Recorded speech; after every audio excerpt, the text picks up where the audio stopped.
is. We're following your hands, not your eyes. Kristen was looking away and missed shirtless Sawyer. It's really unfair how hot he actually is. I'm so sorry. Who, Ben? Yeah, I know. Jeez, Ben is just... Oh, yeah.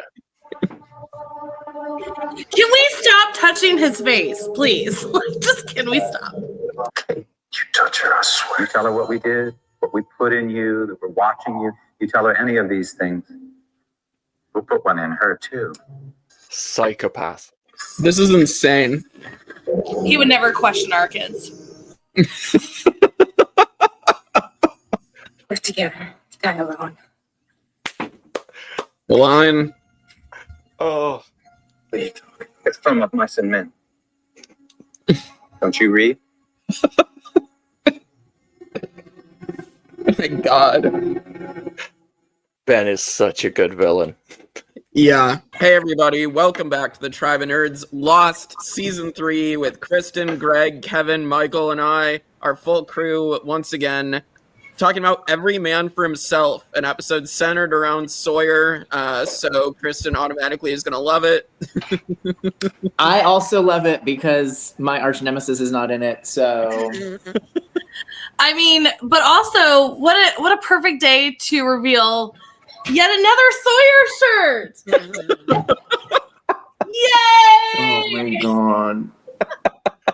You're exhausting. There's not enough caffeine in the world to make you tolerable. Hotness. Are we going to acknowledge that, he just spent 40 minutes getting manipulated and the shit kicked out of him? Yeah. I mean, but he still looks hot. Yeah, those swelling and bruising marks on his face really did a lot. They accentuate his eyes. I mean, I think he's still hot. It don't matter. But I do need them to stop hitting his face.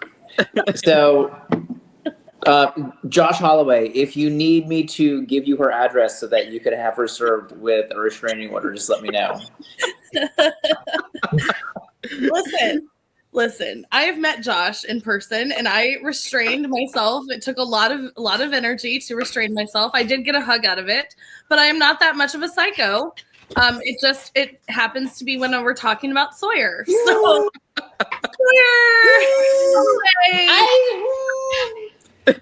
You personally say you're not that psycho, but all the evidence we have points to the contrary.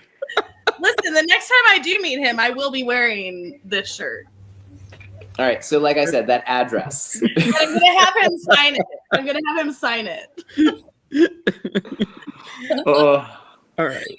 Well, should we get into the episode with the fun facts? Yes, let's get into it. So I'm going to leave the fun fact for last, and we're just going to point out the numbers because obviously they're kind of the boring thing at this point, but they're there and we've already established that. So let's go over them. The money that he lets everybody know about is off of Route 441, in Unit 23C. So that's where the money is at. Sawyer's prisoner ID was 840 and Munson's was 248. And of course, the one that was blatantly obvious in front of all of us was the rabbit with the 8 on it. So those are all the numbers that we had seen this episode or in passing. But the fun fact, we hear about mice and men a lot. I'm so sorry. We had somebody come in that wants, you can't block Sawyer. We can't do that. With that, we had mice and men be brought up a couple times in this episode. And fun fact, Gary Sinise did produce a mice and men movie. And the guy who plays Christian Shepherd, Jack's dad, is in Gary Sinise's movie. So little tie in there. It's a little fun fact for you. Cool. It's a good one. You forgot to mention, of course, Sawyer's 23 STDs. I mean, maybe. We don't know. It's okay. What I know won't hurt me. Oh my God. All right. Well, let's get into the episode itself. Kristen, kick us off. All right. Well, we start off this episode in a very weird fashion, especially with everything going on. We have Desmond just sitting on the beach, staring at Claire.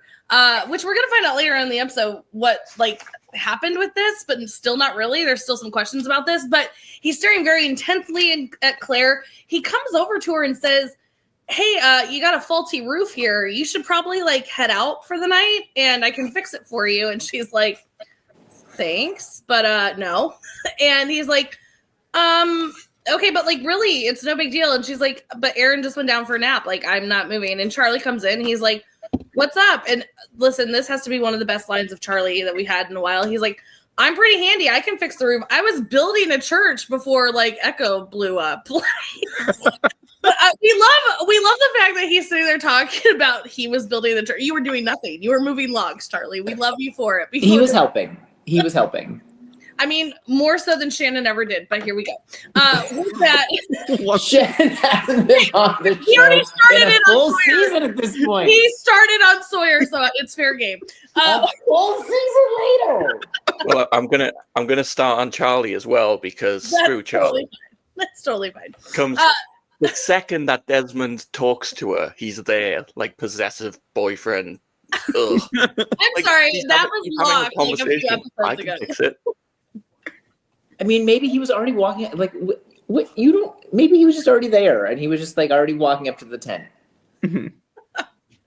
That's okay. You can't. There's not much you can say about Charlie in this episode. But moving right along, back to where all the main action is happening. We have Jack sitting there watching cartoons. Like, even Jack is pissed off at this point. He is extremely frustrated. He has some words for Juliet. He's like, what am I, like, am I just going to sit here and watch cartoons? Like, you guys going to tell me what's going on? And she's like, well, I mean, there's nothing to do but watch cartoons. Have fun. Like, you're living the best life. Your other people are out in a cage, so I wouldn't be complaining right now, Jack. And so then he decides to get under her skin a little bit by saying, well, maybe I should just talk to Benjamin. And she's like, I'm sorry. And he's like, well, yeah, he's the one in charge. And she's like, doesn't work like that over here. And he's like, but it does. It does. He is the one who's in charge. I should talk to him because he didn't seem to care if I was going to cut your neck with the plate there. And she's like, well, I don't answer to him. Meanwhile, Ben comes storming in and says, Juliet, let's go. And she's like, I'm trying to prove a point here, Benjamin. This is not the time. This is definitely not the time. And he goes, right now, I need you to come. We have a situation. Let's go. And she's like, okay, well, you just totally ruined my whole point, but I guess I'm going to come with you. Like, cool. And so as they are rushing out, we have Danny coming up to the cages. He has obviously got his fixed broken nose. We get our good Sassy Sawyer, which Sassy Sawyer is not going to really help him much in this episode, but he's all like, you sound a little stuffily there. And it's just, we don't expect anything less of Sawyer at this point. But as they start to pull him out, he's like, give me one reason. He's like, thought I just did. Did I need to talk about your mother? Like, he is so on point still. But then they say, they call him over the walkie. They let him know that Colleen has been hurt. They're bringing her in. They throw Sawyer back in the cage. Colleen's rushing in. Ben and Juliet are coming. It's like a very big, huge thing we obviously know from last episode. Son shot her. So we've got a situation here. So as they bring in Colleen, we see kind of our first set of like a break there. So I want to stop here and just kind of get your thoughts on the opening, Jake. Yeah. So the Juliet and Ben thing, I did find that funny of like, I don't answer to him and then immediately answers to him. But I do think that the others, the rest of that team, the rest of those people are definitely like they're all part of figuring out the plans and everything. I mean, Ben is like the master manipulator, but I do think like everybody else, like nobody else is innocent here. So they're all complicit with these plans and they all carry them out and listen. And so, yeah, I don't think that they're innocent at all. Again, Sassy Sawyer is always fantastic. And yeah, then getting to see Charlie and Claire together again is always nice. I mean, obviously we saw them kiss and make up. So seeing them still together again and Charlie again being like the boyfriend and Your boyfriend, yeah, not the possessive one that somebody's trying to say. Yeah. So, and then Desmond's planning something. So yeah, I mean, it's always good there. And yeah, and then yeah, like I said, Sassy Sawyer and Danny, who is a very angry man, and now he's an angry man with a broken nose. So that he is. That he is. Anybody else? There is a fun little thing that we get confirmed in this episode, in this little section as well, that can fly under the radar. We've always talked about how the others are traveling and they come in from the water. When Ben is talking to Juliet, he says the sub is back.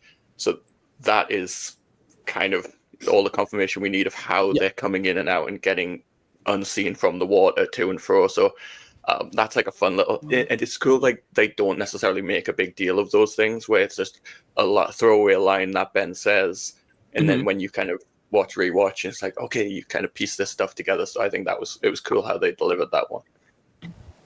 Yeah. I think that they did that in like the passing that they did, so that later on, like if we ever get like when we get that back, it's like, oh yeah, Ben mentioned that. Like I totally forgot about that, because it's kind of that line that you're like, it's there and it's not hidden, but it's like they kind of threw it away, like Michael was saying. Kevin? I just like this. I like this like Juliet versus Ben, like power struggle dynamic. It's fun. It's like, I think we are supposed to like Juliet, right? Like they're supposed to be like, well, you know, we know Ben is this bad guy, and we know that she's like working with the bad guys, but like she doesn't really like him either, right? Like I like that. That's fun. Greg, anything on this opening? I like the whole episode and the fact that the undertones of it, everyone in every scene is getting conned in some way. Like if you pay attention, everybody there is getting conned. It's almost like this episode was written by Sawyer. It definitely seems. If it was, he probably would have put himself in a better role where he's not being manipulated every single second. Yeah. Or getting beaten by Ben. I'm getting beaten up by Ben. Oh, Yeah. I can't wait for that badass Ben. One last little thing on this one as well. Just I love kind of sassy Jack. The line where he's trying to get under Juliet's skin and he says, "I'm starting to think you're just the person that brings me my sandwiches," is so undermining. It's hilarious. Yeah. Also, like the cartoon, interesting. Like I feel like it's depicting, like, I guess a character, someone putting like salt on the wound, because I guess it's a vulture putting salt on a turkey, right? Is that what the cartoon's depicting? So it's like, I don't know. I guess it was like they were hunting. Like I don't know. I think it was like a vulture that was hunting like a smaller, like a baby bird, like a baby swan or something. Yeah. Oh yeah. Swans were in there too. So like obviously the swan station. Yeah. So yeah. So back to my man Sawyer here. He has come up with a plan. Hold on, I gotta pick my eyeballs up off the floor. They just rolled out of my head. Well, you might be doing that quite a lot, because I'll be talking about my man quite a bit this episode. But my man Sawyer has come up with a plan, and a pretty brilliant one, if you ask me. Little does he know that we've got some cameras that are looking at his every move, but pretty brilliant plan here. I also love that he throws in that he's like, bet the Bears didn't think of that one. It's like, the Bears right now, Sawyer. I can't help so you. Obsessed with trying to be smarter than the Bears. But he does bring up a line that we're going to hear again, every man for himself. This is where he is like, because Kate brings up, what about Jack? He's like, what about him? We don't know if he's alive. We don't even know if he's here. We don't, like, who cares? We need to worry about us. We are the ones here in the present. But he has concocted this plan to have this electric jolt take them out, and where they get the keys and escape. Even Kate says it herself. She's like, I'm pretty impressed. Like, I didn't think you were going to come up with this plan, but I mean, we know that Sawyer has some brains up there, as well as this beautiful body. But anyway, moving on, we get to our first flashback. Sawyer is in prison. I certainly love this scene, as we all know why, but we also find out that we've got a little bit of kind of some back history here with him being in prison. We know that he is not friends with the warden. The warden doesn't like him. He's kind of out to get him. And now we have a new character. I literally, listen, I know his name is Munson, but I will forever call him Costanza, because that is like so perfect for his new nickname. So that's not his name, but that's what I'm going with this entire time that I discuss him. So that's who I'm referring to. But Sawyer's making friends, aka Costanza, and he's bringing up that, okay, well, yeah, the warden wants your money. Like, he's gonna become friends with you, and he's giving you this great, like, shiny job, and then he's gonna go to your wife, and he's gonna do all these things. I'm just helping you out here because this guy's an asshole and he's made my life hell. With that is our first kind of lead into where we're going to see a lot of interesting facts go down in this prison, which I don't know if this has ever been a thing. And if it is, maybe people in prison should take notes from Sawyer because it was pretty smart. With that, we're going back to the island. Ben approaches Sawyer. I love also in this line that he's so proud of himself. He's like, it's the head honcho. He's like so ready. He's like, I'm feeling so good. And Ben, he comes in, he starts asking him some pretty weird questions. How much do you weigh? How old are you? I love that he also calls Sawyer out for lying, but by 3 years. I mean, hey, whatever. He still looks good. I'm not even gonna say anything. But as he approaches the cage to get Sawyer out, Sawyer of course grabs him and gets ready to do his plan. But the plan's not working. He is repeatedly hitting this button, and he is like, what'd you do? And he's like, we turned it off. I'm like, Sawyer's face in this moment, I feel so bad for him because, like, you were so sure of yourself, and Ben, of course, of all people, is getting the better of you, which we've seen him do since he's been out of their cage over in the hatch. He has been repeatedly getting ahead of all these people. Why are you turning your camera off? I didn't do anything bad this time. I have to go get the cats. I'll be right back. But with that, then this is where Michael's going to have a field day. Ben, like, takes a massive shot at Sawyer's head. Again, please leave his beautiful face alone. But he takes a shot at Sawyer, and then because Sawyer is completely, not unconscious at this point, but basically wishes he was, Ben is able to overpower him and pretty much beat the crap out of him to knock him unconscious. I'm only saying that this is the only time that Ben is going to get one over on Sawyer by basically knocking him silly, because there's no way that Sawyer's not retaliating. With him take on like 5 different people. With that, we get Sawyer waking up to being tied on a table. This is where things are starting to get a little like, this is bad news, Bears. But we have a giant needle that we're like we don't know where to shove this giant needle. Sawyer's screaming. Jack hears him through the intercom. This is now the second time Jack has heard things through this intercom. He heard his dad before, now Sawyer. And then the most random thing before we go to a somewhat of a break, Desmond grabs a golf club. Why is Desmond grabbing a golf club? We will soon find out. But it's like the most random, like, last little thing to like throw in there before they like go to a commercial break when we had those back in the day. But yeah, Jake, walk us through this kind of next section here. What were your thoughts? Yeah. So it's been a while since we've seen the golf clubs. We haven't seen them since season 1, I think, when they were playing golf. And then the Ben versus Sawyer there, it was like Thanos versus the Hulk, where Ben is just able to like beat Sawyer up by like outsmarting him and hitting him in the right spots, and like obviously planning ahead, knowing like, okay, obviously from what we've seen, Sawyer is planning something, so now we know how to outwit Sawyer here. So yeah, and then, obviously a giant needle. I'm also not a fan of needles, so that was yikes. That is a massive needle. Yeah, and then, getting to see a bit of Sawyer's backstory when he's in prison. So, I think it's always cool to see, like, Sawyer's backstory with, like, being a con man and how he's even able to, like, as we'll talk about, con himself to get out of prison, or con the warden. But yeah, we'll talk about that. So, but that's my thoughts on how it's gone in this little bit. All right, Michael. It's funny because usually the Sawyer flashbacks kind of coincide with what he's doing on the island in terms of a con there as well, and it all ties in where it's like Sawyer's got the upper hand all the time. It's interesting that this one, the flashback, he's doing his usual Sawyer thing. He has amazing con, and then on island, it's him being played for once. So I like that kind of duality of it. He is imprisoned in both of them. Yes. Yes, good. I don't know why I've never connected that. It's so obvious, but I've never noticed it. True. I also noticed that I'm now the same age as Sawyer is in this episode. So Oh, I've reached sweet the little age of baby. Sawyer. Yeah, and the Ben thing, I just love that scene. I think this is when I fell in love with Ben as a character. Like, I really enjoyed him up to this point. He was one of the most intriguing characters. But I think the fact that he does not strike you as someone that's going to be like physically capable. He's more like the strategist, like playing the mind games. And the fact that he kicks the ever-loving shit out of Sawyer. Yes, Sawyer wasn't prepared and he had a weapon, but still, like, he took out Sawyer pretty handily.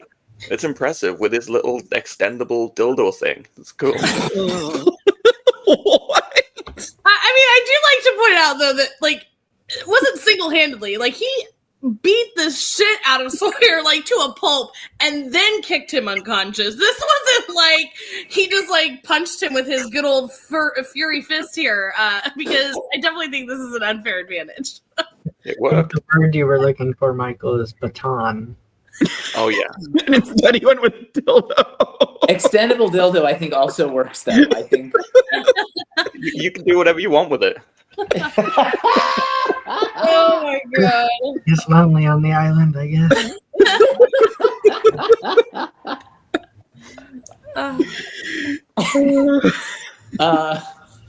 I think, I don't know. So, Jake, I'm like, watching it now, it's hard to remember, like, back in 2006 or whatever. Like, when he wasn't, like, Ben's not stepping in the puddle.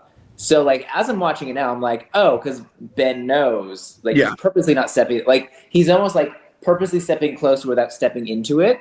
Yeah. Like, so, like, was that a thing? Like, did you pick up on that of, like, oh, like, he must know? Or were you just, like, waiting for him to step in? Just like, come on, do it.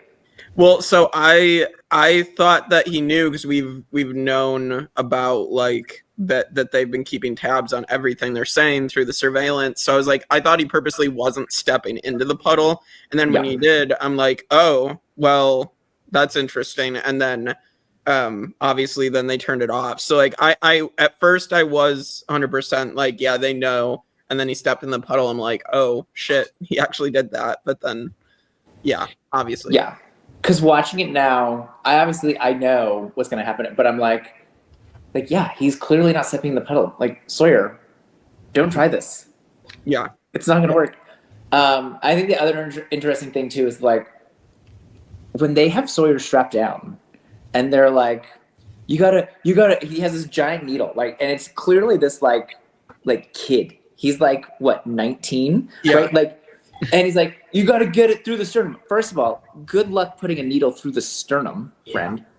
You got to get it through the sternum, just like in the movies.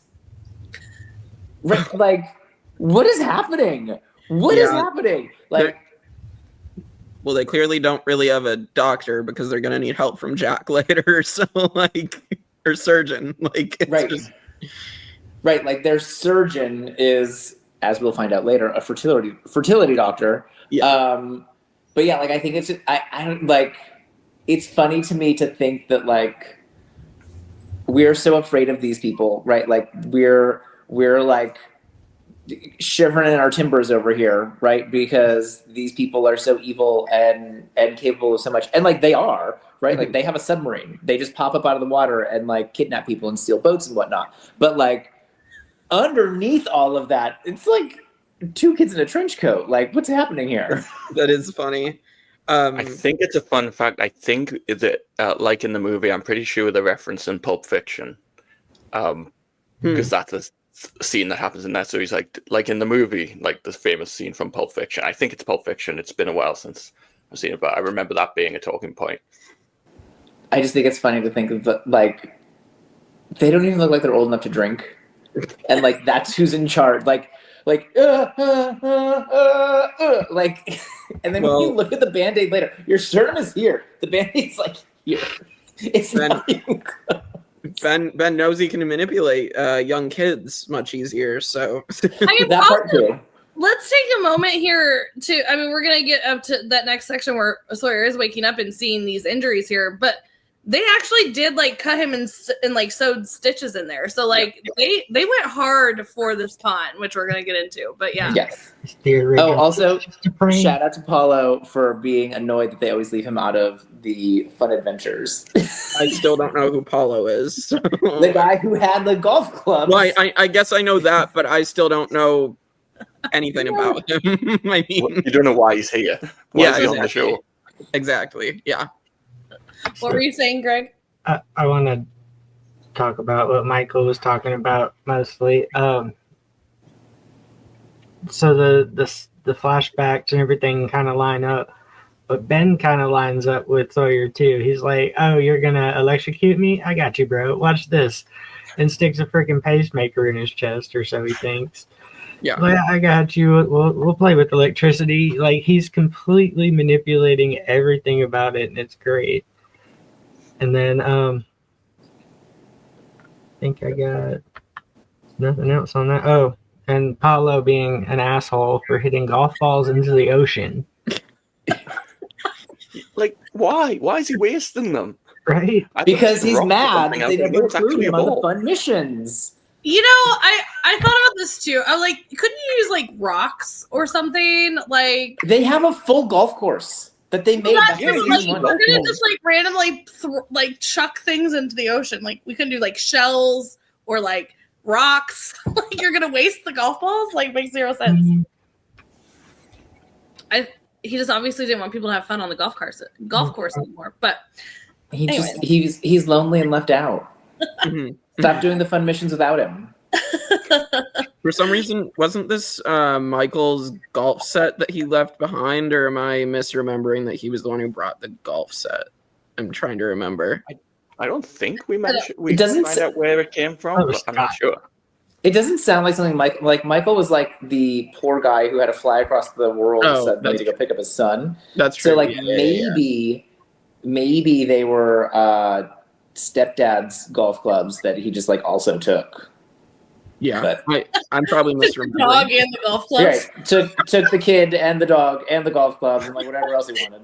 He left Brian with nothing. I mean, rightfully so. Except a giant house and a ton of money. But other than that, nothing. Nothing. Anything else before we move on to my poor baby Sawyer waking up and getting the fear of God put into him? All right. Well, Sawyer does wake up and finds bandages on him, and as he's waking up and kind of becoming conscious again, we have Ben enter with Tom and this rabbit, which Sawyer's just like, I don't understand, but okay. And I'm so sorry. This part makes me laugh so hard when Ben is like shaking this poor animal, but he literally says hippity hop, and I about die every time he says it because it's just so ironic that he's like hippity hop. But the bunny falls over. And now Ben is going to explain to Sawyer what's about to happen to him. He has now put a pacemaker in Sawyer that if his heart rate gets to be too high, it will explode his heart, just like it just exploded this poor baby rabbit's heart. Can we talk about the animal cruelty? Like, okay, like, not cool, Ben. Not cool. Realizing that we're going to find out later that didn't happen, but like, not cool, Ben. But with that, Sawyer is starting to get a little creeped out. He has now realized, oh shit, I'm up a creek without a paddle. With that, he does tell him all about this pacemaker. He puts a little heart rate monitor on his wrist, and he tells him, he's like, well, about Kate. And Sawyer immediately goes into his like, you touch her, I will kill you. And he's like, you're not going to tell her, or we're going to put a pacemaker in her too. And Sawyer then, of course, goes back to his cage. As he's coming out, Kate's like trying to figure out what just happened. I also love that Sawyer, like, he does a really great, Josh Holloway does an amazing job of like, he's walking so like calm, but like defeated, like walking back to his cage. Like he did an amazing job of somebody that just one got the living crap beat out of him. Now he realizes his heart rate can't rate. Like I feel like Josh Holloway did like just even with the walking there, like you're believing some serious shit when just went down for this poor guy. But they leave. They give them some water. Kate gets a new pair of clothes. Like finally they're done seeing her like swing rocks and axes in a dress. But the top they gave her looks like they just cut off the bottom of the dress and just gave her jeans. I know it always makes, I'm like, isn't that the same thing? But with that. They leave and she immediately starts questioning Sawyer. What happened? What'd they do to you? What'd they say? He's like, nothing. They were questioning me. And she's like, okay, no, seriously, what happened? He's like, nothing. Leave me alone. Like nothing happened. Nothing, Freckles. I'm going to take a nap now. Like, don't ask me any more questions. With that, she's like, fine. F you too. I guess I'm going to change now. Turn around. And he's like, fine. I guess I'll turn around. But he, of course, being Sawyer, gets a little side-eyed glance over there, and his heart rate starts to go up, which causes his little watch to start beeping. Again, I love Sawyer so much in these moments. She's like, what is that? He's like, it's my watch. It's broken. She's like, when did you get a watch? He's like, I don't tell you everything. Like, he's so bad. But then he's like, put some damn clothes on. Like, he is trying so hard to not have his heart rate raise in this moment that he dumps the bucket of water on him to cool himself off. I love that this kind of like banter back and forth with Kate and Sawyer is like continued. Like it's kind of like the old married couple, but like there's still like that passion too that they have for one another, which we're gonna get a little bit of this later, especially from Sawyer. But moving into the next flashback that we get, Sawyer is sitting there and waiting in a cafeteria for visits. He looks over and sees Costanza getting a visit from his wife. And he looks over and sees Sawyer and realizes, hey, I remember Sawyer telling me this. My wife was going to come to me because the warden was going to make her do this. And all of a sudden, we hear a hello, Sawyer. And he turns around, and it happens to be Cassidy. He throws it back in her face. Well, my name is James Ford. I know you know that because you got me in here. And she's like, you're mad at me? And he's like, yeah, bitch, I'm in prison. And she's like, you conned me. You're an idiot. But he wants to know why she's there. This part is so like just so sad, especially with the ending that we get. She whips out a picture of the sweetest looking baby I've ever seen in my life. And he goes, what's this? And she's like, this is your daughter. Her name is Clementine. And he's like, nope, I don't have any kids. She's like, well, I just thought you'd want to write her a letter. Again, sassy Sawyer here. What am I going to write? Goo goo gaga? She's a baby. I have nothing to do. So funny. Oh my God, Sawyer, it's not for Sawyer. But it's an instant, like, he is denying this kid from the get-go. Like, he wants nothing to do with this. And I also think that, again, what we're going to see in later on in this episode is that Sawyer knows that he's not dad material, right? Like, he knows that he has been a con man. He's not the nicest guy. He's done this to a lot of people. He's now in prison. Like, and he even says, like, what am I supposed to offer this? You know what I mean? Like, how am I supposed to do anything with this? And I think that that's not from him, obviously, not wanting to be a dad, as we're going to see later on this episode. It's just from him realizing that he's not dad material. So, Jake, I want to come to you because obviously this pacemaker thing is quite the serious thing. And this is kind of the preceding all of this episode. So walk us through your thoughts when you realize that they have now put a pacemaker in Sawyer. That's not something I expected. I was like, okay, what are they doing to Sawyer now? And then, to put this pacemaker in is a very wild thing. Like, it's like at first you're like, okay, it's a punishment for him, like, continually trying to make these plans. And so it's scary because now, like, Sawyer can't enjoy his favorite things of getting excited by Kate or his heart rate will. Did you question it at all, or did you believe it that they'd actually done it at that point? I honestly believed it because these people are crazy. So, like, I definitely thought that this was the case. And so, like, Sawyer's trying to be careful so he doesn't hurt Kate, obviously, because, Ben knows he can get in Sawyer's head that way. And so was definitely concerned there. The watch, it definitely reminded me. It's a weird comparison, but I've already brought the Hulk up once, the Incredible Hulk with Edward Norton, where he has, like, the heart watch because of his heart rate goes up too much. He turns into the Hulk in that movie. And so it reminded me of that. But yeah, so that was interesting. And then obviously getting more Sawyer backstory of like, he has a daughter that he didn't know about from this woman he conned. And so, and yeah, like Sassy Sawyer was funny. Even though this is like a very serious thing of like, oh, now he has a daughter back home. And obviously we're going to get, him actually making like a decision, like out of what is in his heart, later on, even though it's not believed. Yeah, I think that's my takes on that major thing that happened with the pacemaker. I think at the time I believed it, but I was like, what's going on? Because like a pacemaker doesn't explode. Right? Like a pacemaker is there to like make sure your heart rate, like your heart keeps working. Mm-hmm. Right? Like it doesn't blow up your heart. Like I think I remember thinking like, I think I was blaming on the writers of like, well, this doesn't make any sense. And like the shot to the heart would have been adrenaline. Like why would you give somebody a shot of adrenaline right before you did a surgery?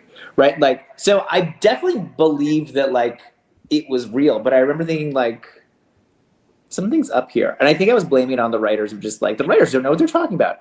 Actually, they did. Mm-hmm. But I think that's where I was at the time of like, something's off.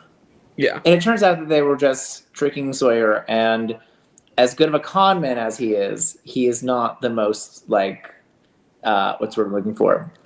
He's not a doctor. Right, he's not a surgeon. So he was not prepared to know those things and think out of them. Yeah. But like, how are you going to have this man chopping up rocks if his heart rate can't get that high? Like, yeah. Sawyer, think for a minute. This will make no sense. Well, they couldn't. Obviously, they could only do it on Sawyer. They could not do it on someone like Jack, obviously, because Jack would obviously know that this is fake. But right. I think for me in this moment, I'm with you, Kevin, on that, because I remember like I didn't have a ton of knowledge, obviously, in like the medical world like I do like now, but watching this, like that, what you're saying, a pacemaker is to keep your heart like in a rhythm, right? Like to shock it back, whether it gets too low or it gets too high, it is to shock it back into a regular rhythm. So no, it doesn't actually explode your heart. I do know that you're like, you shouldn't have a pacemaker unless you need one, because I mean, right. If it's just shocking your heart every time your heart rate raises, that's not good. But that would definitely weaken the muscle. But also, like, I find it very interesting here that I think when you're talking about Sawyer, he is very smart. We've seen this. He is a very smart and savvy person. Would he have the medical knowledge? Probably not. But you even mentioned, give him a minute to like think this out. But they didn't even give him a minute to think this out because they immediately threatened Kate. And Sawyer, day one on this island, wouldn't have given two shits. It would have been all about Sawyer. But he's grown to care so much about Kate that, and Ben will bring this up later on. You know what I mean? So he'll bring this up later of why they did that. But I think that this was the moment of, that was the immediate reaction of like, I have to protect Kate, and I don't even have time to question if they're like bullshitting me. So if Sawyer cares about Kate so much and wants to protect Kate so much, why don't you? Because I want to protect Sawyer. Why is this a question? Because she's the other woman. She is the other woman. Listen, I'm gonna have one moment for her in a little bit, and then I'm gonna take it away. But it'll be fine. You'll get a moment. Just don't be greedy when it comes.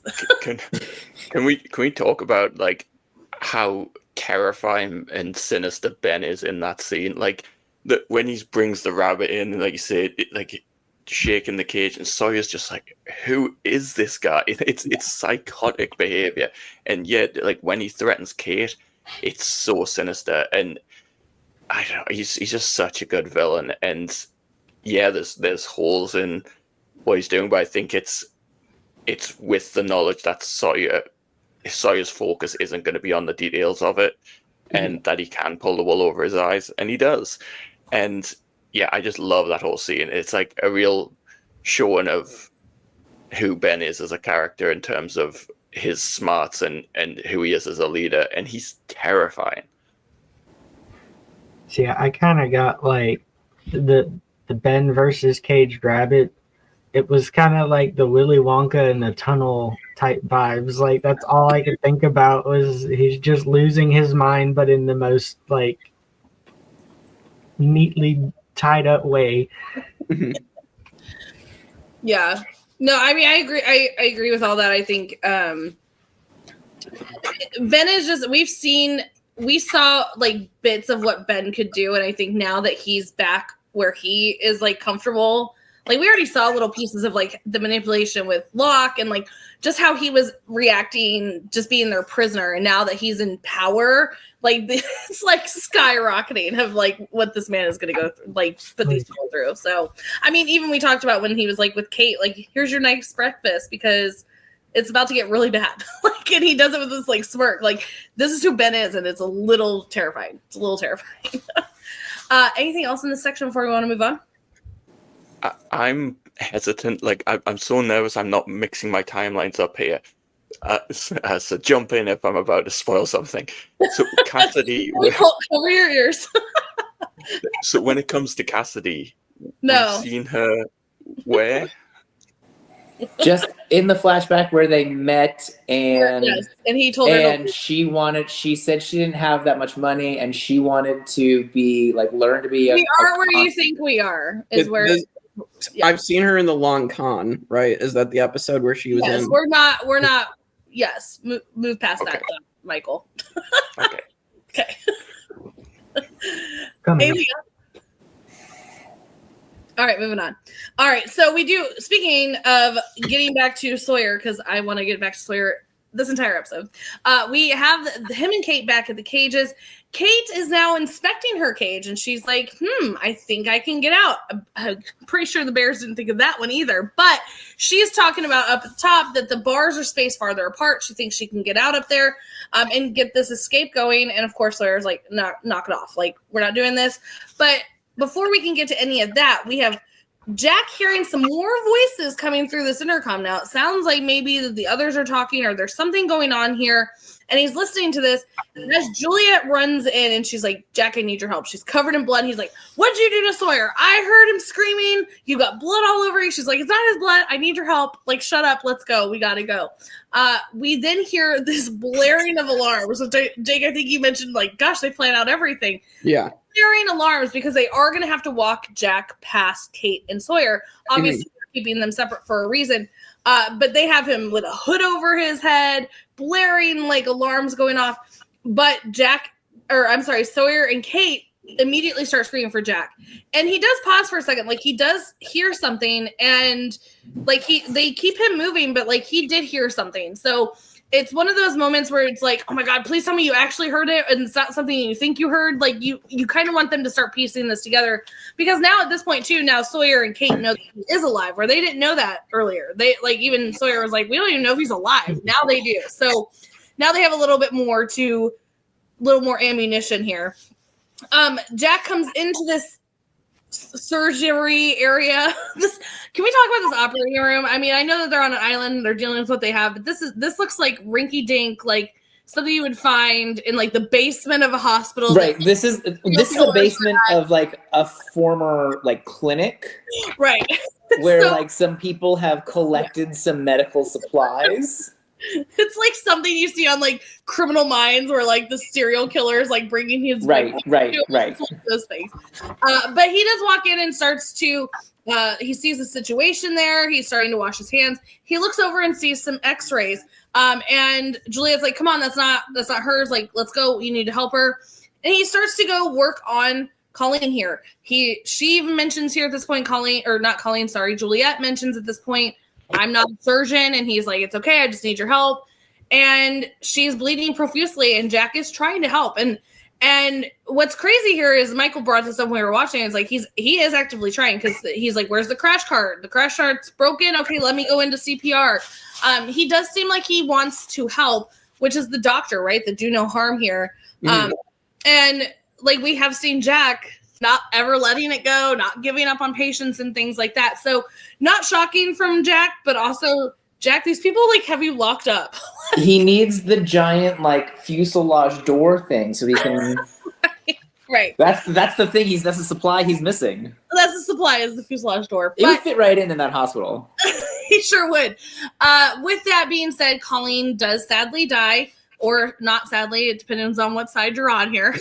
But she does die, which of course Danny immediately. Also, this is like everybody knows why are the loved ones? This is why loved ones are not permitted in an operating room or even to be able to watch an operation.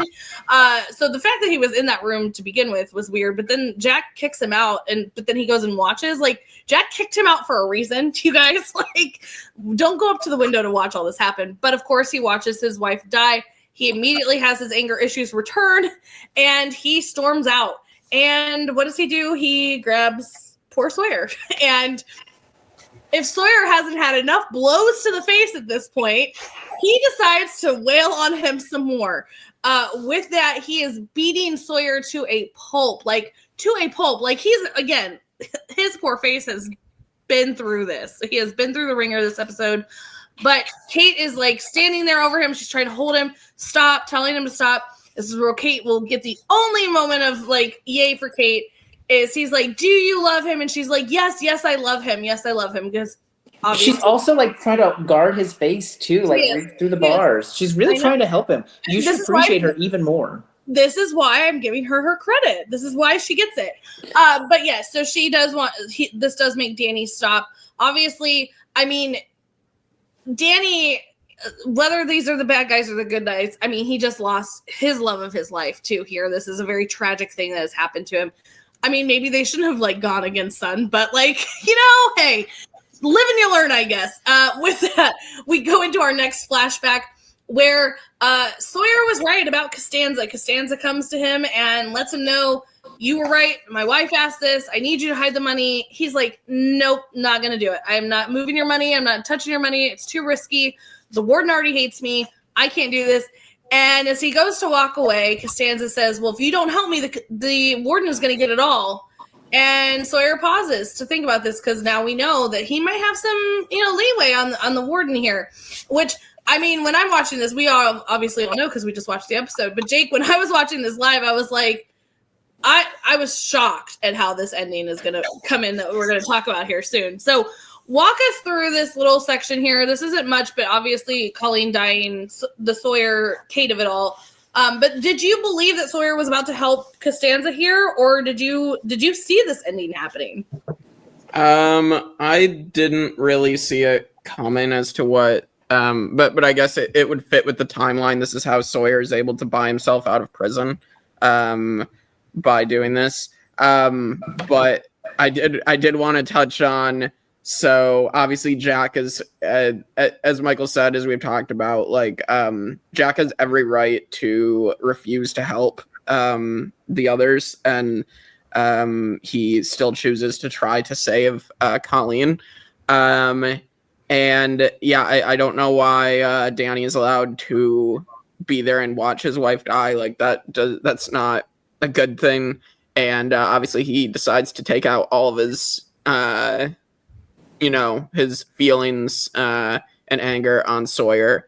And then we get Kate admitting that she loves Sawyer, which she tries to deny later, but we know that was definitely her true feelings. So I found that interesting. But yeah, I guess that's the major thing to talk about here, with obviously, Colleen dying, and yeah, so Sun is now a murderer. Officially.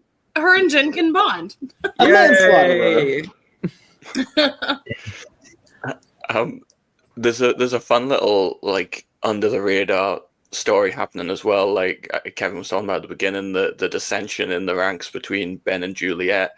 When Juliet brings Jack in, Ben says, "What are you doing? Like, why is he hit?" So Juliet does not ask Ben about this, she does it off her own back. That's so true. like going back to Jack's manipulation at the beginning and saying, you answer to him.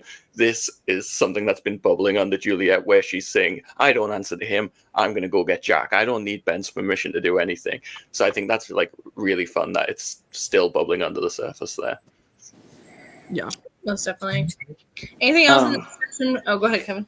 No, I was just gonna say, I think that I think we also start to see, like I said, I think writing wise, they're definitely setting up like Ben is the bad guy and Juliet is not actually a bad guy. Like she's working with the bad guy, but she's not the bad guy. And like we see that when she's like, I'm not actually a surgeon, right? Like she's having this like, I don't know what to do, right? Like, and it's a very genuine like, I don't know, like what now? Like we're out of supplies.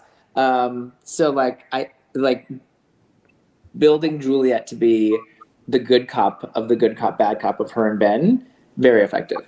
I do like, because I'm on the Losties team, right? Like, cause I'm on the Survivor team and I don't like the others. When he's like, they did this, I'm like, nah, bro, you did this. You and your wife who just thought you were invincible, who just thought you could go and steal a boat from people. You did this. Like, I don't know what to tell you. Don't go on dangerous missions if you don't want bad things to happen. Get over yourself. Maybe they should have asked Paulo if he wanted to join. Right? Paulo would have been happy to be part of the adventure. Like, go find Paulo and Nikki. They'll help you. But yeah, I'm such a hater that when he was like, they did this, I'm like, nah, bro. Nah. You did this to yourself. Like what? Who is it? Who's like played yourself? Mikey, I do find it fascinating as well, though, on the others that we're not super sympathetic, but we've seen them seasons 1 and 2 as these savages that you don't really think about as people with feelings, and then we do see the human side of him, like he's heartbroken, and we don't feel too bad for him, but I do think it's interesting that they're showing us more of the vulnerable side of the others as human beings, not just as like the villains of the show, and there's more to them than that. And everyone's the hero of their own story. They believe whatever they're doing is what they need to be doing, and that's reality. Yes, but like I'm a hater, so I get it. Like you're a hater on John Locke for no reason. There's plenty of reason. There's what, like 50 something videos of documented reasons why I don't like him. Yeah, I was gonna say it probably in 50 different recaps of you doing it. He wasn't even in this episode, was he? No, thank God. Two episodes now of no John Locke. Does anybody know how long this episode took place in, by chance? Like how long how long it is from the start to finish, like minutes wise? On the island, yeah.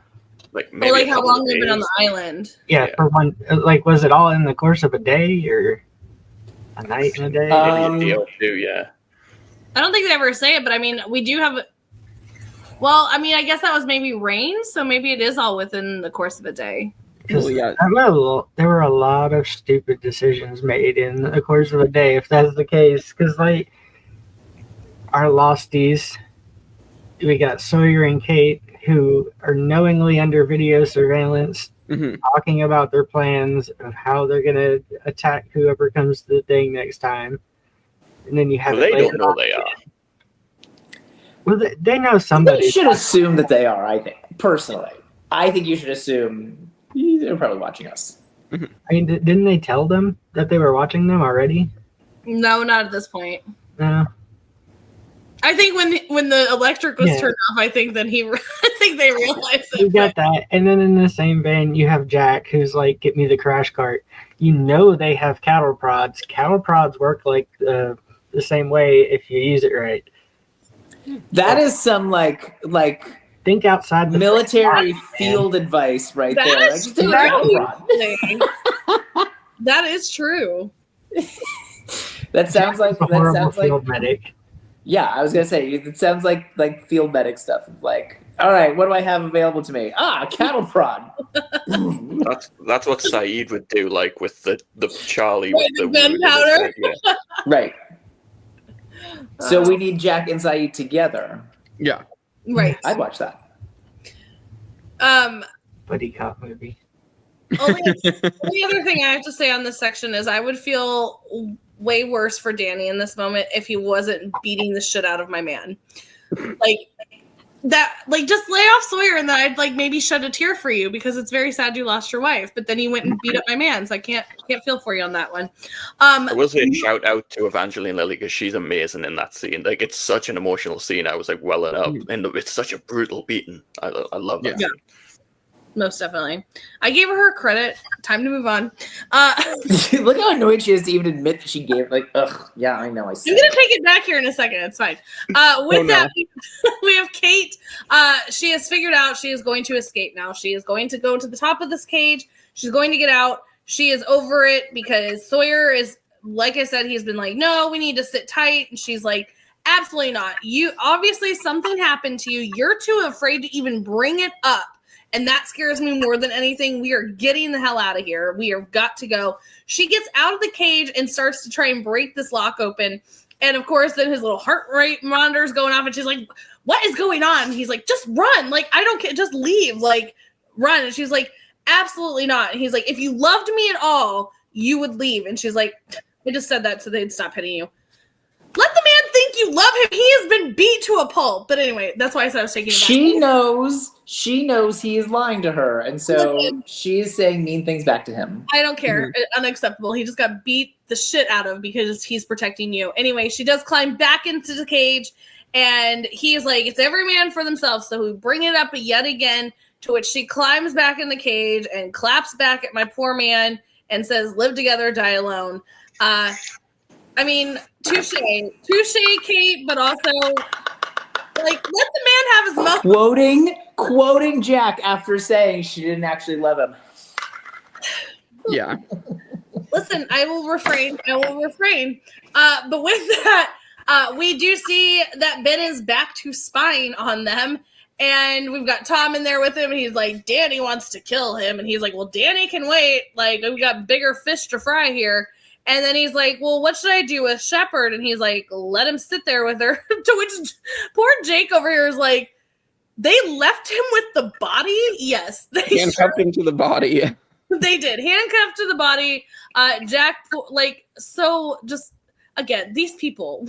What is wrong with you people? But nonetheless, Juliet does come back in to free Jack, apparently, or maybe she wasn't aware of this, or this is her retaliating against Ben yet again. But she does come in. She says, I should have come get you. I should have come got you sooner. He's like, she would have already been, she was dead on before you got on the table. And she's like, are you doing this to make me feel better? And he's like, I don't care about you people. Like, I'm not saying anything for you. That is like such a great line. Like, I don't care how you feel. No. Like, what better way to convince someone that you're telling the truth? But as Juliet goes, this is where she obviously does tell us that she's a fertility doctor. She's not used to death. And this is where she goes to free Jack to take him back to his cage. And he stops her. He goes, we need to talk. So those x-rays out there, they are a spinal tumor. I am a spinal surgeon, and these belong to a 40-year-old man. Who am I here to help? Because I am on to all of your guys' bullshit now. I need to know. And that's kind of where we leave that. And we don't really get an answer to that. Jake, of course, you had your guess with that. But we'll go into that more. I want to get through this last little bit with before we get to our last flashback. We have Desmond has created a contraption of some sort. I love it. Hurley's like, is that like art? Like, nope, it's an experiment. Like Hurley's just so confused. But he comes and just sits back. I love that he also, this is kind of where we've been leading up to when he's talking about Locke's speech. He now tells Hurley like, hey, wait a minute to walk over there because lo and behold, it starts raining. And with this torrential downpour, Charlie goes over to help Claire with the baby to cover the baby from this rain. And lightning strikes his art/experiment and takes out the golf club. So, I mean, Paulo was right to tell him to take the one he never uses because his house has been destroyed by lightning. So good job, Paulo. He's not going to use any of them pretty soon because all the balls are going to be gone. All the balls are going to be gone. But then the last little bit that we get before we go into our last flashback and then ending of the episode is Ben being the most creepy, if not anything he's already done. Do not wake me up with you staring at me. Absolutely not. That is the biggest, surefire way to send me into a tailspin of crazy, because nothing creeps me out more than somebody staring at me. That's just. How did you survive all those times in motherhood when your toddlers walked up to you just like? I just have to tell you guys, as a mom, the amount of times I've almost punched a kid for doing this thing to me, where I wake up and a kid's right here. The amount of times I've had to be like, you are so lucky you're my kid right now, because I about threw hands. I about threw hands on this. Yeah. I mean, even my own kids weren't exactly safe from that. But lo and behold, I do have some self-restraint. But yeah, Ben wakes up Sawyer in the most creepy way possible. But Jake, walk us through this. Obviously, this is you have a guess at what this is. Of course, all of us are going to follow that by ICCOD. With that, just walk us through your thoughts, obviously, on everything else too, but let everybody know what your thoughts were on that. Yeah, so I believe that Ben is the 40-year-old that has a tumor on his spine. I just think it lines up, but knowing this show, it's probably going to be someone completely different. But it just seems that way. I don't know who else it would necessarily make sense for, I guess. I guess it could be one of these others, but I mean, what the options are: Ben, Tom, Danny. Is that basically it? And I don't think it's Broken Nose Guy, and I don't think we've gotten too much from Tom's character aside from him wearing a fake beard for all last season. So I feel like it has to be Ben. Well, we will all say ICCOD like I told you we would. So yeah. Well, we obviously can't say it, but I will say that I remember the first time I watched, I was also on that same wavelength. I was like, yeah, I think of the characters we've met, it would make sense to me. Yeah, and they would use it to introduce a new character. Honestly, the actual leader. Ooh, yeah, that would have been a twist. Yeah, I and then obviously Ben. Then Sawyer wakes up and sees him right in his face, and we're gonna get to that moment, of course. And he says, "Good morning." It's the middle of the night. Good morning. But also, what a face to wake up to. Absolutely not. It's not like Sawyer looking at me. Then I'd probably not throw a punch, but... No shade will be thrown at the beautiful Michael Emerson. Thank you very much. Don't wake people up like this. Anybody else want to discuss on this before we get to the ending here? I just want to say how much I love Jack and Kate in this episode. They're both. It's a great episode for them both being sassy and amazing. The live together, die alone in Sawyer's face is so funny. And then Jack, you said, with the I don't care about making you feel better. So good. Yeah, I think it's interesting to think about Sawyer's trying to brute force his way out of the cages, right? He is trying to escape however he can, right? Jack, meanwhile, is maybe, right? Maybe Juliet is playing him, right? Maybe Juliet is just getting him, is manipulating him. But it seems like he is making the friend with Juliet to actually escape. I think that looking at their two different approaches to how do I get out of the situation, I just think it's very interesting. I still gotta talk about how dumb Kate and Sawyer are. Mostly Kate. She climbed out of the cage again, knowing they're under surveillance. Goes over. She's so little of a threat at this point because of what they've done to Sawyer that they don't even care that she got out of the cage. I remember. Okay, I do remember thinking oh, they got him because she just got back in the cage, right? I do remember having that thought of she's not even trying to escape anymore. Yeah. Yeah, she would rather stay and be with Sawyer and stay together than escape on her own. Like, I think this is a great episode for Kate. I don't understand the Kate. No, I'm not mad at Kate for it. I'm not mad at Kate for it. I just think that it was like, I remember watching and being like, ugh, like. I mean, I too would choose to stay with Sawyer, so she's not far off. I know. Sawyer would not choose to stay with you. That is inaccurate. We could not be for his own closer safety than we are right now. For his own safety.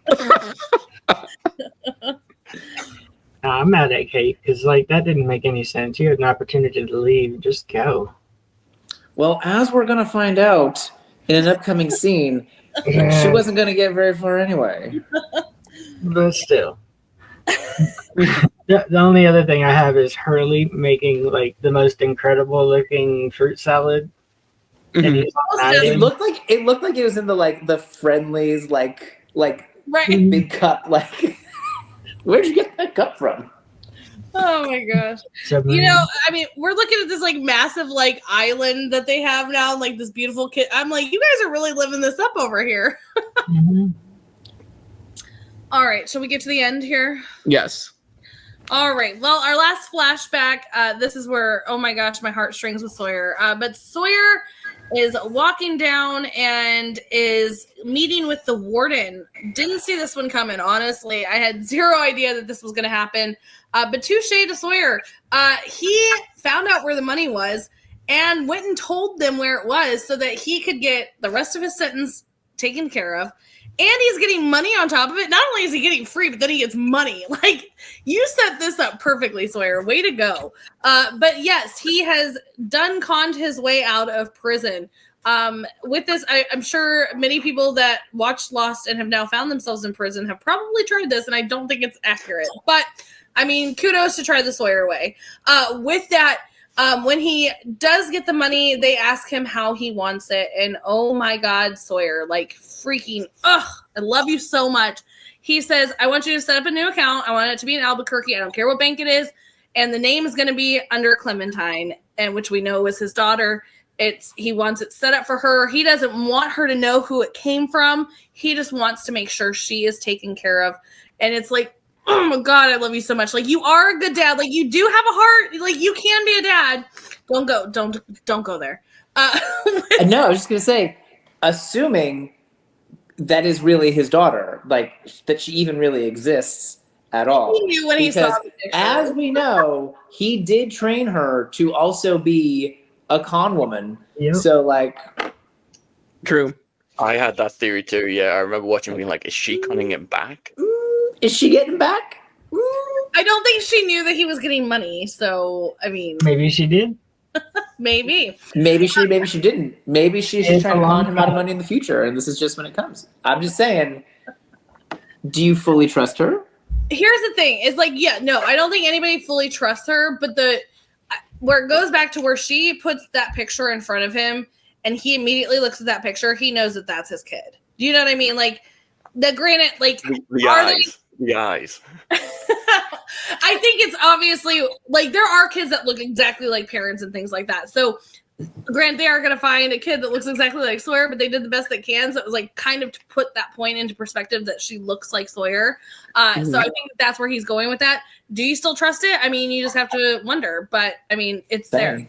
I think it also has a part to do with our current situation in the world with ChatGPT and AI taking over pictures like that. Well, we didn't have that back then. I know. Yeah, this is 20 years ago, so it molds our mentality towards it to not trust anything we see anymore. Right. It's true. But back over to the island, we see that Ben has asked Sawyer to join him on a hike. And on this hike, we get a good... His heart rate should be going up so high that his heart explodes. The banter back and forth again. We have Sawyer calling him out for not reading of Mice and Men, which we're going to get that clap back in his face again. A lot of things happening with Sawyer this episode.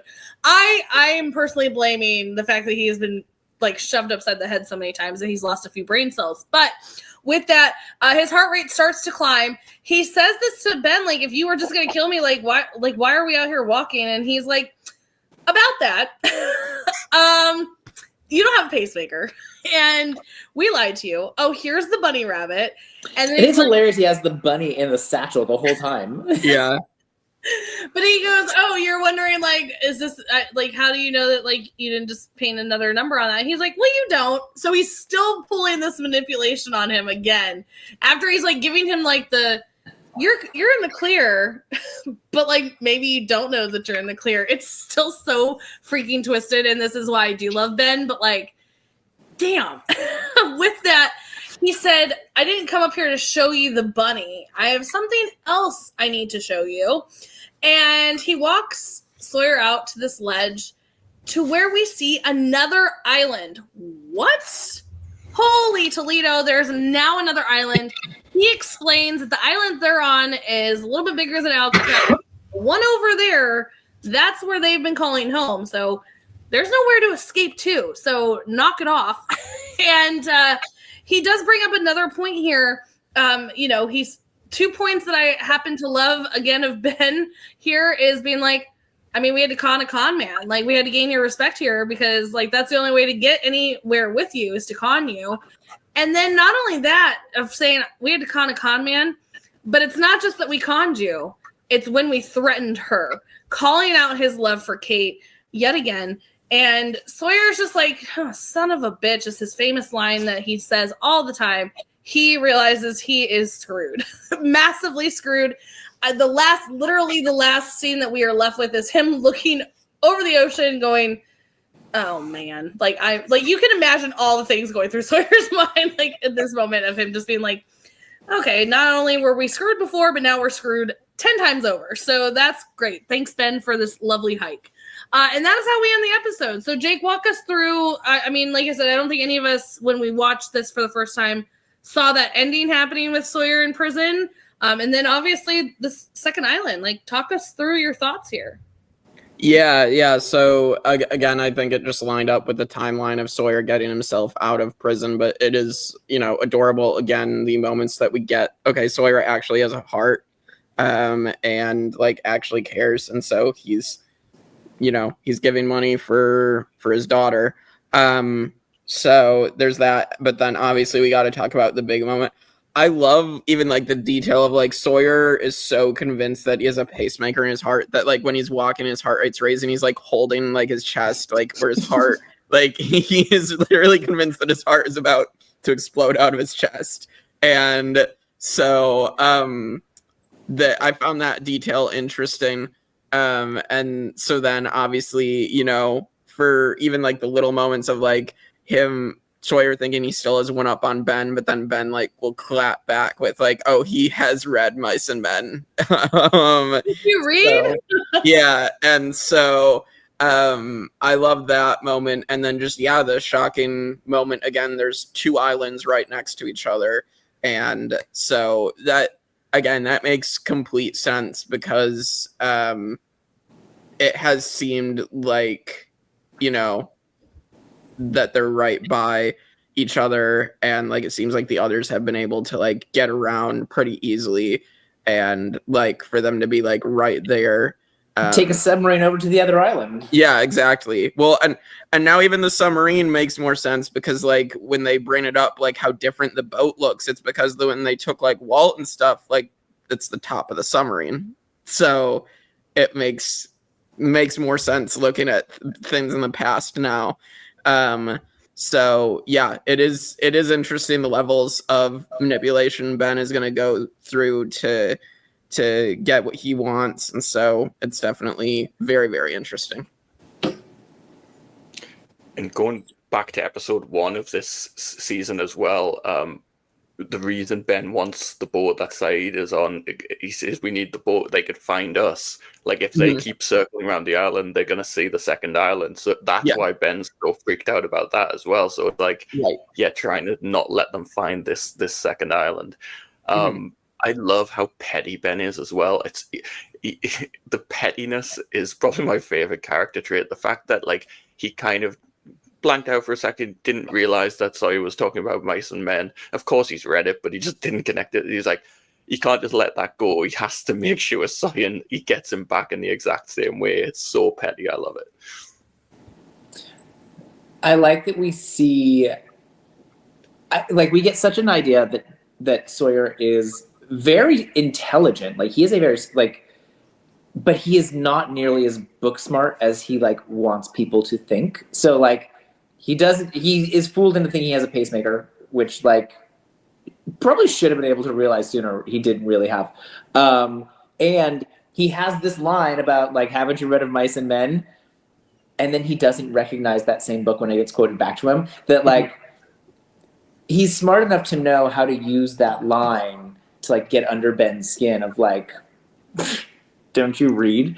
But, like, he doesn't actually remember enough of the book to know when the book is being quoted back to him. Right. So, like, I think that it's really, I think Sawyer's super interesting in that way that, like, he is very clearly a very intelligent person, but, like, he can be outsmarted. Yeah. For me, this scene clicked something together that I've never had clicked before. Back when John first met Tom in the woods and they had to light him up in the circle, they talked about this, don't go past this valley. If they were to go up on the ridge, I feel like they would be able to see that island, and that's why. And I never thought of that before. Wow. Yeah. That's Possibly. We don't know what the island looks like. right. As I'm sitting here thinking too, the other half of Sawyer not being as book smart, you know who is book smart? Jack, who is not very real world smart. Yeah. So they be a perfect team. You should just, like, get on the same page. hook arms together and skip along the beach.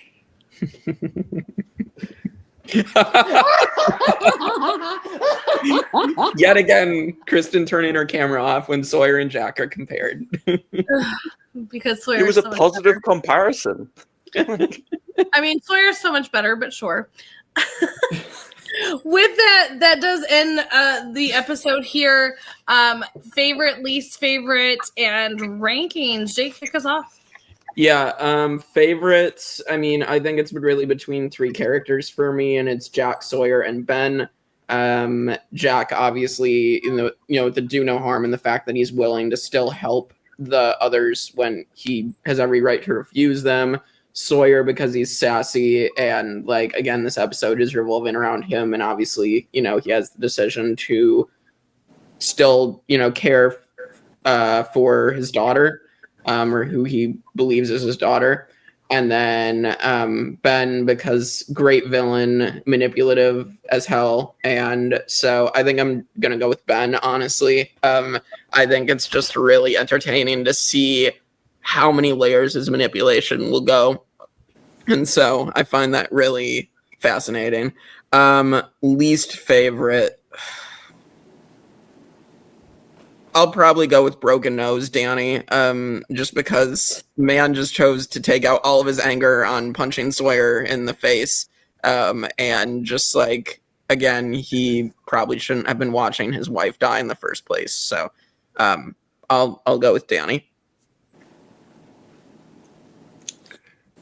Yeah, I mean, it's so clear that Ben is the best character of this episode. It's incredible. Like, just master manipulator at work, and just runs. It's such a clever idea as well to showcase how much of a threat Ben is, to put him up against our con man that we've seen, con people all the time, and show that he's a level above that. I think it's a really clever way of, like, showing the kind of villain we're dealing with.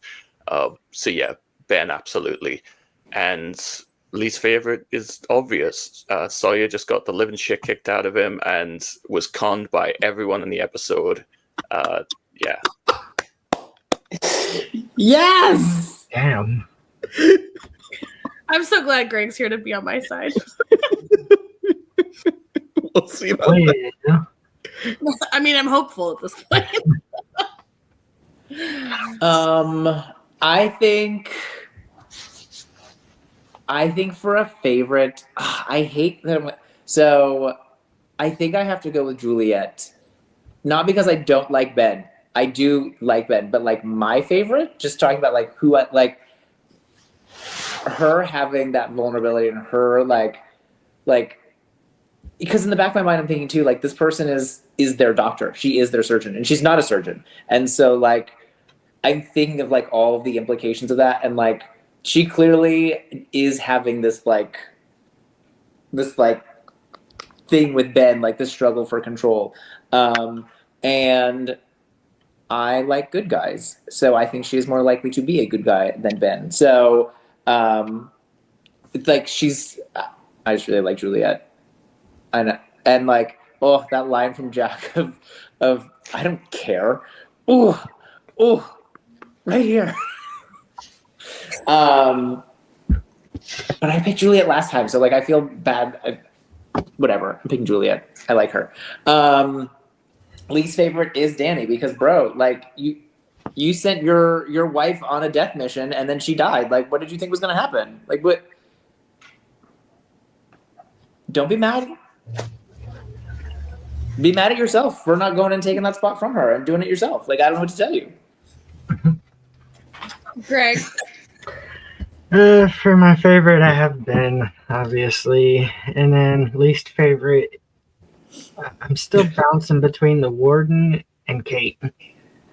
Like, Kate has fallen so far since the beginning of this show, like, mentality-wise. Like, when she was at the farm in Australia, she was about to dip the night before she got locked up because the guy turned her in. She had those senses. She doesn't have those senses anymore.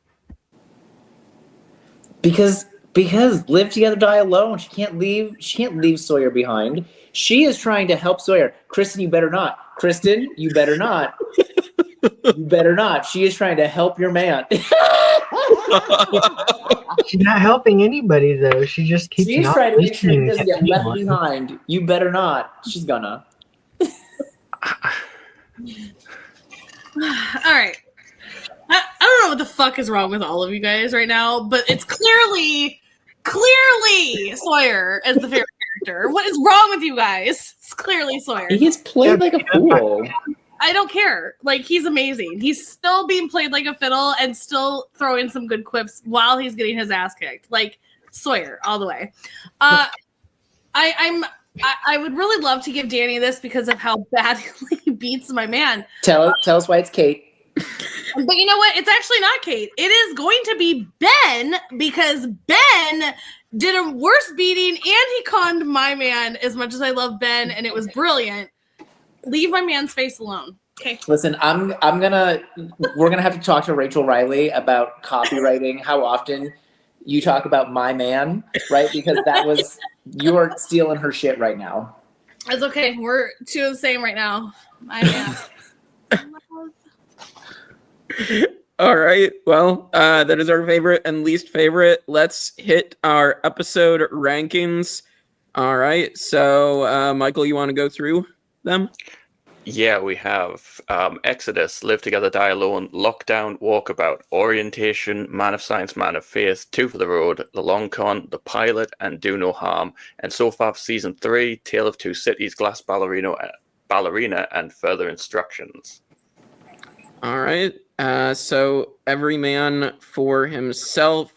Looking at the list, I mean, I think I'd be close to maybe put it in the top 10. I might be good with making it number 10 over Do No Harm, but I'm also good with Do No Harm staying in the top 10 and maybe this not hitting it. So I guess that's where I am at.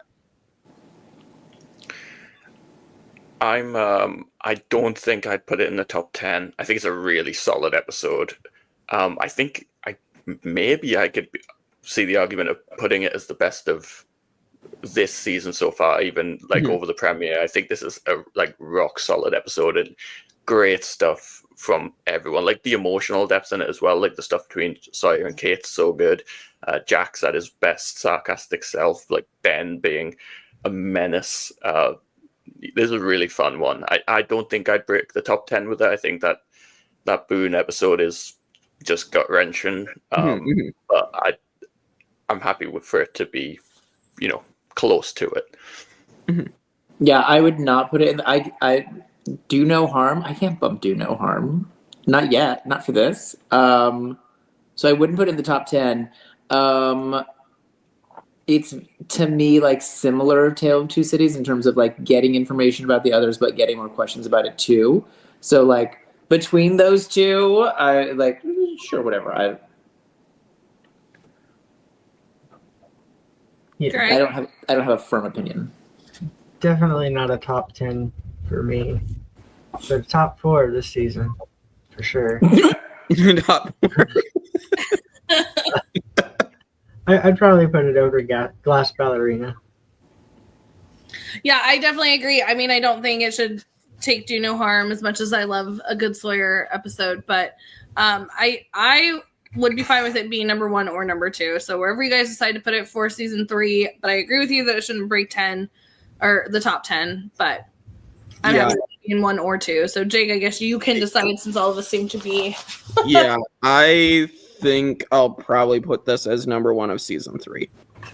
So Solid choice. yeah, so I'll put that in. All right.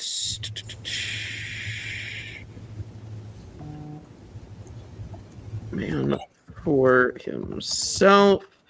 And with that, we are 4 episodes into season 3. And so, yeah, another good episode in the books. And we will be back next week for season 3, episode 5. I'll let you guys hit your spoiler section, though. And yeah, we'll see you all next time for more Lost on the Tribe of Nerds. Okay, bye. Touch and lock.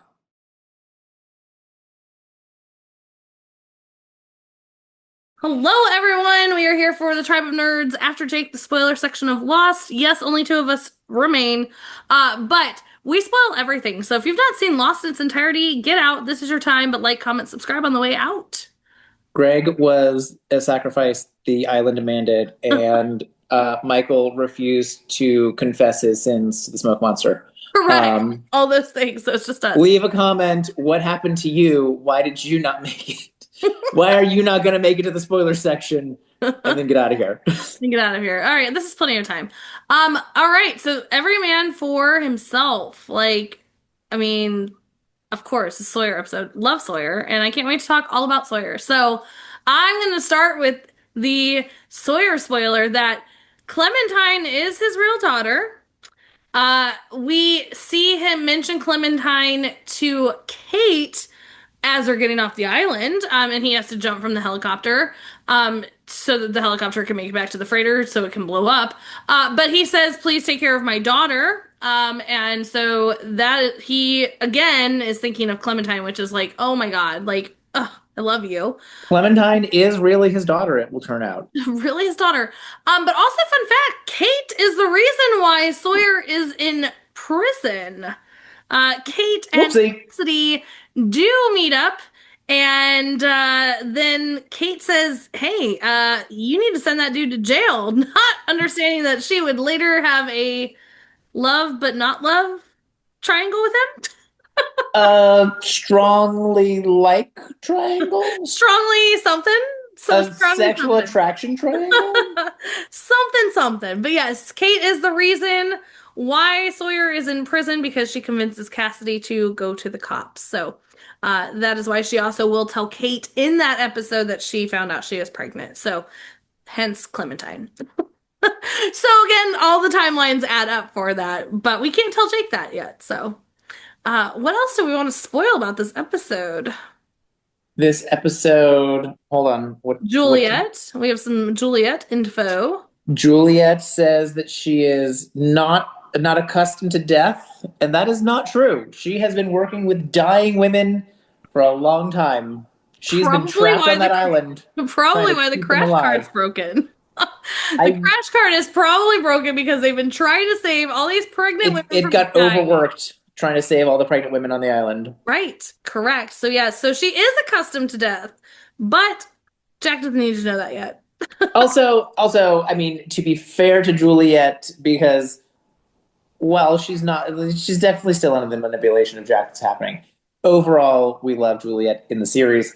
To be fair to her in this moment, she isn't used to like performing a life-saving surgery and failing. Yes. So like there is a difference between like being around people who die and like like creating life versus like doing Right, a like her surgery. main job is to create life, not take life. Right. So Right. And Yeah. like the idea that like her surgery or her action or her lack of action is what caused someone to die is a very different feeling.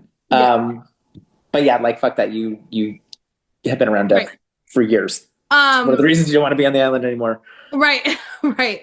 Also, fun fact, this is not going to be the first time we see Kate get out of the cages because she's going to get out of the cage and do something. She's gonna get out of her cage. You should definitely not be doing something in another cage, which I'm going to be all mad about when that happens. That's what. It's one of the reasons why Kristen doesn't like Kate. Extremely hot as it is, which everybody can figure out what we're getting.